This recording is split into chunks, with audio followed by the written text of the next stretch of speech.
access. So proof's always gonna be in the pudding. So you'll see us criticize Trump, and you'll see us agree on the rare occasions that we agree. And you saw us doing that when during Trump 1, during all of these years, right? Those guys, on the other hand, Trump is Hitler, Trump is Hitler. Oh, Trump won? Time to kiss some ass, go down to Mar-A-Lago, have some breakfast, etc. And Trump said, well, we agreed on some cabinet picks. I'm sure you did, the corporate ones. Rubio, Stefanik, etc. They were probably like, oh, corporate tax cuts. They're gonna be right back on board with Trump, as you'll see in a minute, right? So you think they're gonna hold him accountable? No, their whole shtick is kiss the ass of the powerful. So this is not at all surprising. Well, Joe Scarborough was very friendly to Donald Trump when he was first running for president in 2016. I don't know what exactly happened that made their relationship go south. Scarborough certainly soured on Donald Trump, but look, I think that it's likely, you're right, that they want access to Trump.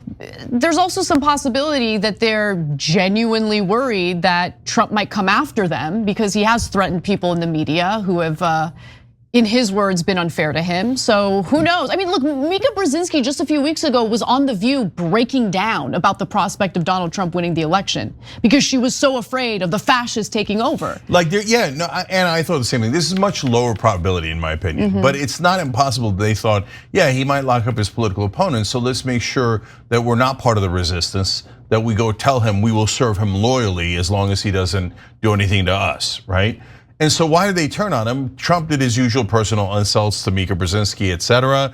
And so I don't, right? And I don't mind Mika and Joe Scarborough catching feelings over that. That's fine, nothing wrong with that. And also they're on MSNBC, so they had to pretend to be against Donald Trump. In reality, they don't care at all. All they care about is tax cuts for the rich and the establishment and the status quo. And if Trump gives it to them, they're ecstatic about it. If the Democrats give it to them, they're ecstatic about it. And as long as they're at the epicenter of the establishment, they're happy as they can be. They've never really cared. So here is how everyone else reacted to the news that they had that dinner at Mar-A-Lago. The grotesque fawning and rationalizing for a man who is promising, in his words, to be an autocrat.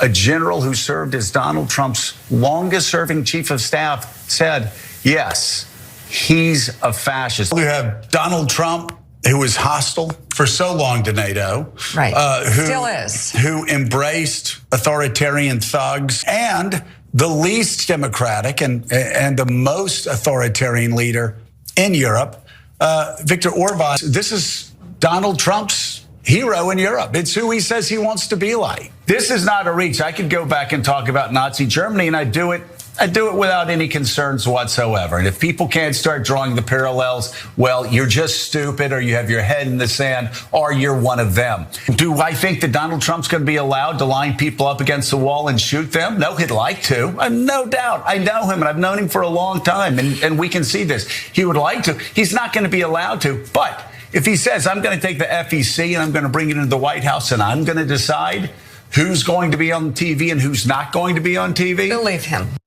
So all those comments that Mika Brzezinski and Joe Scarborough made prior to the election has now led to people dunking on them.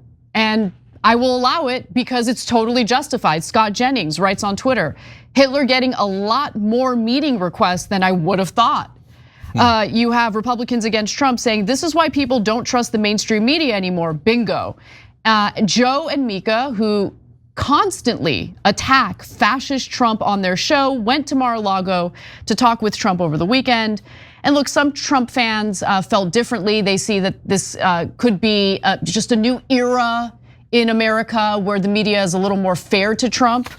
So Piers Morgan, for instance, says, wow, wasn't expecting this, but good for them. America needs to come together again. But the damage has been done. Okay, so I look, you know how I felt about the fear mongering that was taking place among Democrats and their mouthpieces in cable news.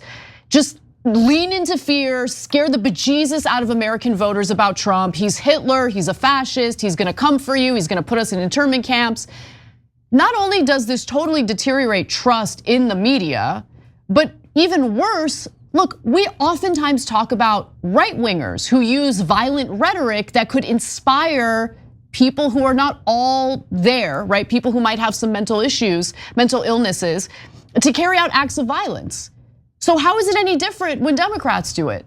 It's not okay. Like calling him Hitler and like talking about like how he's gonna put people, in internment camps or he would like to line people up and shoot them. Yeah. So look, you know where I drew the line. I drew the line between fascist and Nazi and Hitler, right? So I never said Nazi or Hitler because the Nazis killed 13 million people and had gas chambers, and Hitler drove that. To me, and as we talked about on the show many times, fascist is one of those words that people put meaning into, but I used it because I don't know what else to use for a guy who says, I don't care if I lost the election, I want to stay in, I want to use fake electors, I want to steal the election. And by the way, if they say hang Mike Pence, I don't mind so much. Those things happen, I'm never taking it back, okay? I'm not in these guys in the ring kissing business, okay? So those, in my opinion, were fascist tendencies. Now, having said that, I didn't think he was Hitler killing people up against the wall. They did. Joe Scarborough did. So were you worried when you went to Mar-A-Lago instead of getting some English muffins and orange juice that he was going to line you up against the wall and execute you? No, you weren't, were you? So was he Hitler or wasn't he? I still to this day am worried that he's not going to leave, or that the next guy or JD Vance or whatever is not going to leave because he already did it once. I have empirical evidence about his wrongdoing, and I'm never going to change my mind on it. But these guys, man, just like that, Hitler. You went to have breakfast with Hitler? That is amazing. Okay, so now let's talk about how do you work within this situation.